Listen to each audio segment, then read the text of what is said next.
a pair of B&O Olufsen Beoplay A1 second gen. I've got two of them. So what do they sound like? So you got one. It's not cheap. It's £200.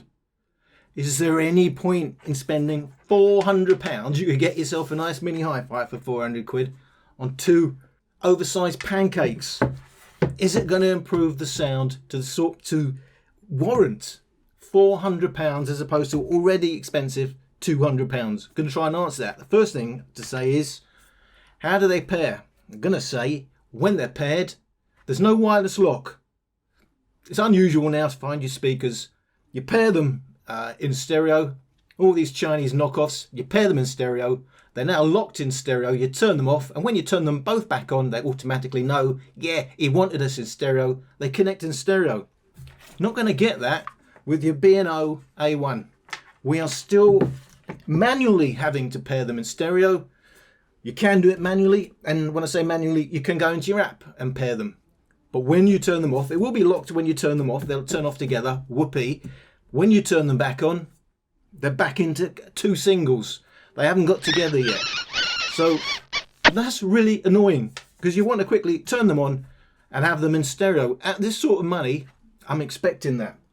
Another reason why, for me, big miss on the A1s, that is a hassle. For that sort of money, knowing I can spend 30 quid on a pair of Chinese knockoffs. It comes from China. And they can do it faultlessly. Works every time. Not so with the A1. Now, two ways of doing it. Now, I'm going to show you something, because I'm not sure if it's going to work now. But if I actually stop the app on my phone. So it's already stopped. I don't have to force it to stop. It says it's stopped. And I'm trying to point this out because even though it says stopped, and even if I uninstall it, when I turn these speakers on, I still get the pop-up, do you want to connect it to your account? I can't get rid of my Bang & Olufsen app. That's more than annoying. That's a major problem. You can't even uninstall the app, and it's an intrusive app, an app that wants your location all the time, and it's popping up as soon as you turn your speaker on. Do you want to do this? Do you want to do that? No, I don't even want you on, because first of all, I'm going to try and do this manually and see if it works. I'm going to turn on my first one. Turn on my second one.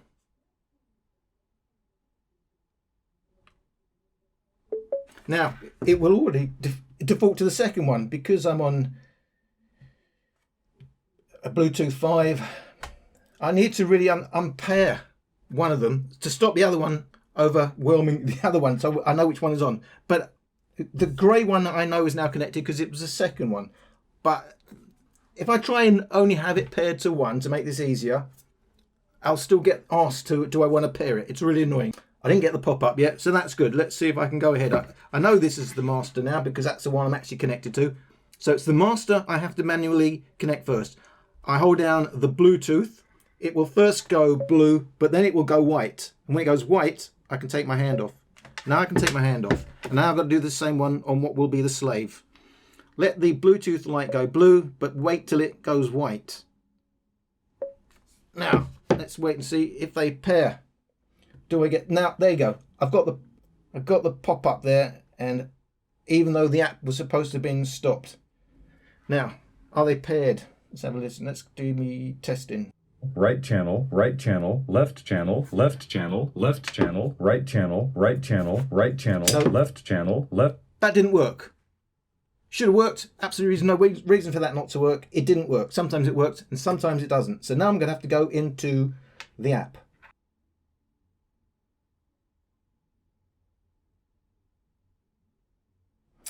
Going to go to the grey one, which I know is the master.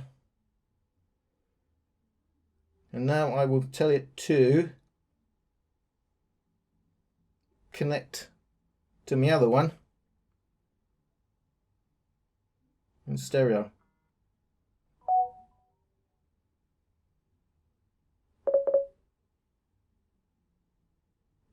They are now in stereo, and I will check that. Channel, left channel, right channel, right channel, right. So that's how you do it. You expect better when you spend £400 on a couple of speakers like this, where you already have a load of trade-offs, i.e. it's not going to go that loud.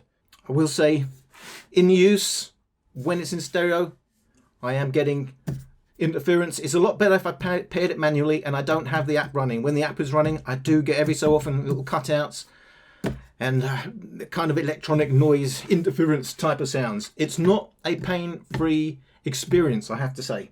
So let's have a listen. 83%. One A1 versus 2 in stereo.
If you stay, we can get away with it. 'Cause you make me love my imperfections, answer all my questions, just to show me what's on the other side of inhibition.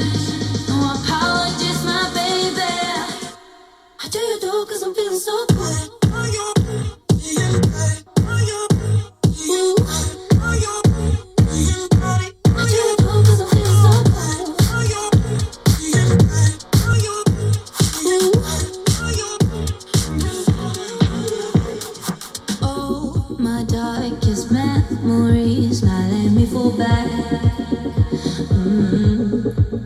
But you'll be there, ready to rescue me if I go out of track. You can get away with it. 'Cause you make me love my imperfections, answer all my questions, just to show me what's on the other side of inhibition. No apologies, my baby. I do you do 'cause I'm feeling so good.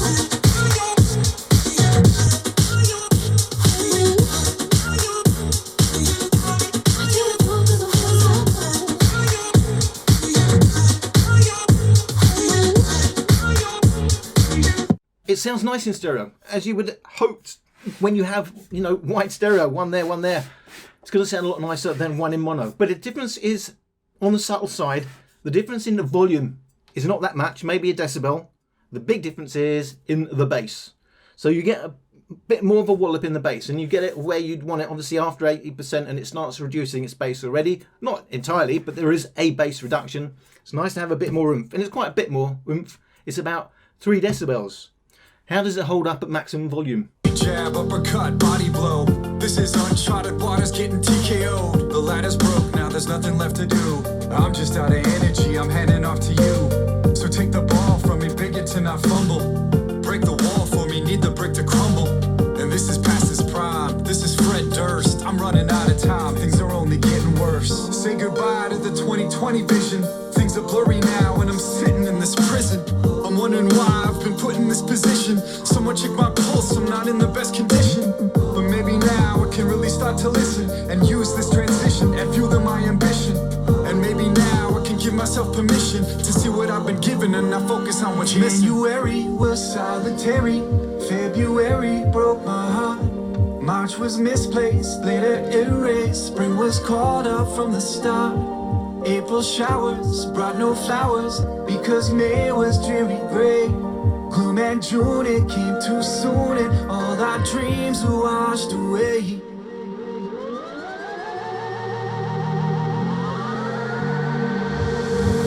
Say goodbye to the 2020 vision. Visions are blurry now when I'm sitting in space. Say goodbye to the 2020s are blurry now when I'm sitting in space. Say goodbye to the 2020 visions are blurry now when I'm sitting in space. Say goodbye to the 2020s are blurry now when I'm sitting in space. So the difference is subtle. In terms of actual how much louder does it go, it's a bit subtle. But in terms of the extra bass you get, it's not so subtle. It's very hearable, very measurable. The upper bass 100 Hz, minus 13.9. The stereo minus 7.8. You're getting a couple of decibels more in the upper bass. Then you go to the lower bass, 1650 Hz. You're getting a $3 more here in the upper bass. It's hearable. It's measurable. The signature 2.5 kilohertz dip when you have tweeter nearest facing you is there, but the biggest difference is the bass volume, and then the other differences are subtle. Except, of course, you now got a wider, more pleasing stereo image. So if I go by the LUFS, only half a decibel in perceived loudness terms. You add a second, only half a decibel. You might have hoped for more, and I would have expected a bit more. You know, up to 3 decibels when I double the amount of power available. But I do get it in the lower bass, where yes, it's quite nice to have that, but really 400 quid, it's not going even, you know, not hardly even noticeably louder, but the only noticeable thing is in the bass. So it sounds nice, yes, you get a wider stereo image, as I say, but look, you'd have to really want that form factor for that to make sense. A single versus a pair, you know, it's not a game changer, that's for sure. It's slightly disappointing. It sounds nice if you got the two, you know, if you can afford the 400 quid, and it's not making a deep hole in your pocket, you must already have big pockets, then yeah, it's quite nice, and you know, a real nice traveling size. But you know, is that enough? I'm going to let you answer that. So that's what this video was all about. A single versus a pair of them. You know, if you already thought, you know, there's a lot of people saying, well, I don't even think it's worth it for one. But if you think it's worth it for one, is it worth it for two? Hope I answered that. Only really if you need a bit more wallop in the bottom end, and really 400 quid is not a huge amount of a removal of your pocket, of your wallet. Thank you for watching. Hope you got something out of my video.